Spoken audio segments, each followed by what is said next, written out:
So, I wanted to talk about INFPs and healthy relationships. Because INFPs are often misunderstood, it can be easy to fall into relationships that are rather unhealthy. I know that I've done this a lot of times where I don't know, for some reason, I am drawn to a person um who has maybe ulterior motives, and I'm completely blind to that fact. I just completely miss it. I don't know if that's the case with other INFPs. That could be just a Paula thing. But I have heard other INFPs, and I've also done this myself, say that they end up in relationships where they feel like they're giving and giving and giving and not receiving the same thing. And I will say I have noticed that sometimes INFPs can also do the opposite, end up in a relationship where we are the taker or the receiver and not giving. So those would be examples of unhealthy relationships. Um, and I think sometimes what happens is we just fall into routines with people and we don't even realize we're in a relationship that's unhealthy until something major happens. And it's kind of like a wake up call. We're like, whoa, maybe the person gets like abusive verbally or physically. And that's like a huge wake up call that something is not right between the two of us, that the dynamics of our relationship are off. So, first of all, why do INFPs get caught up sometimes or find ourselves in these relationships that are unbalanced? Well, as I mentioned earlier, a lot of times we are misunderstood.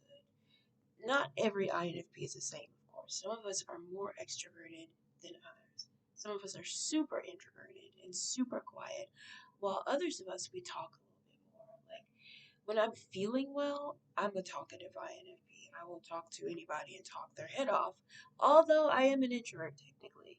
It just depends on how I'm feeling physically. So, um, sometimes, I forgot, sorry, I lost my train of thought.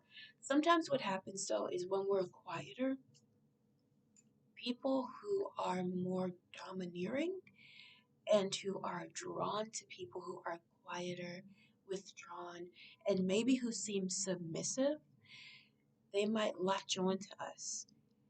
Um, and not that I'm trying to say these people are bad, but they might see us as someone who is easy to kind of control.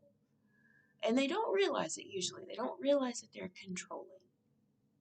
Or they probably don't even realize that you're domineering most of the time.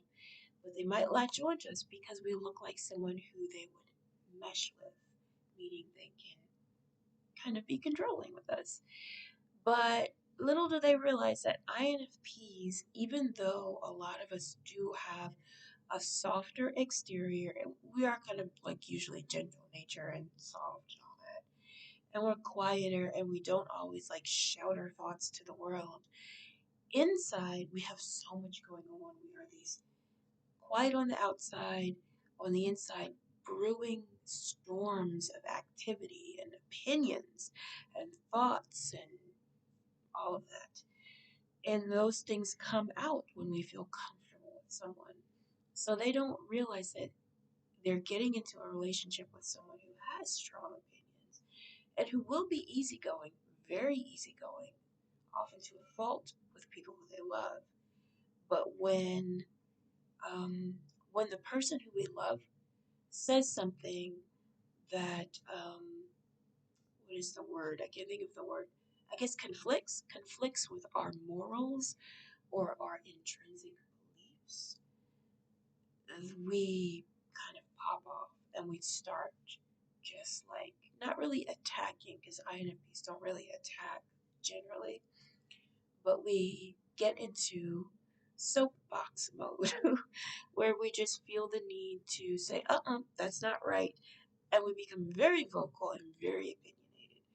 And the domineering personality just does not expect that. So, yeah, that can happen. Um, but the thing is, when we find ourselves in a lot of relationships with people who are more domineering and expect us to be a certain way that we are not. What can we do about that? Like, how can we change that and have healthier relationships with people?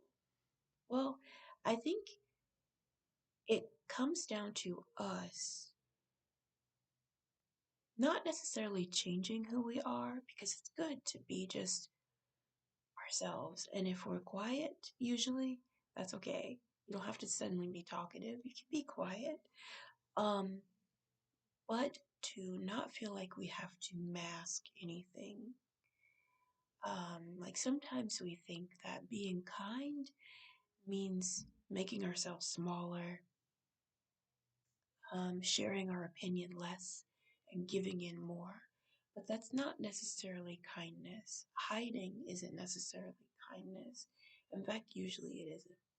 So maybe what we can do is try to find ways to be more comfortable with who we are and more comfortable in sharing who we are with the people around us, whether that's at work or in our group of friends or even in our family. And that means being open to being attacked for what we believe, which is kind of scary. But we do live in a society where a lot of times if you open your mouth and share your opinion, there's going to be somebody who's like, well, I think you're wrong, and proceed to explain why in great detail. And for a sensitive INFP, that can be very unsettling. But I think that when you feel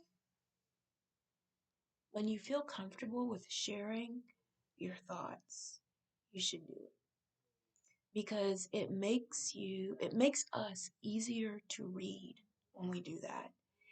And then we end up drawing people who can appreciate us. If someone knows who we are, it's easier for them to appreciate the things about us. But if we hide who we are, the only people who might be drawn to us are people who think they can dominate us and control us. And that leaves us in these relationships that don't suit us, that don't serve us, and that are very unhealthy and often end up being abusive. Um, Another thing too, I think, like I find with myself, even if I really, really, really like someone, a lot of times I will hold back from from being open with them because I'm scared. I'm scared of being too much. Um, because I have such strong feelings. Like I might think about the person every day, wonder how are you doing? How are they doing? But then I don't reach out because I'm like, oh, that would be too much. I'll think it's weird. I think that sometimes we have to take a risk and not be afraid of being too much. The things that I most regret, I'm almost 40, and the things in my life that I most regret are the times when I did not reach out because I was afraid of being too much, are the times when I said no or walked away when I really wanted to say yes. So don't be like me. I'm an INFP who still has a whole lot of things to work on when it comes to getting over fear of rejection and fear of being viewed as too much. So please don't be like me. Please just like go for it and don't wear a mask. Be who you are, and then you can attract the right people who will appreciate you for your heart. So I hope you have healthy relationships in 2024 and in the years to come. And if you have any suggestions about how to find and maintain healthy relationships as an INFP, please feel free to leave that like advice or suggestions in the comments.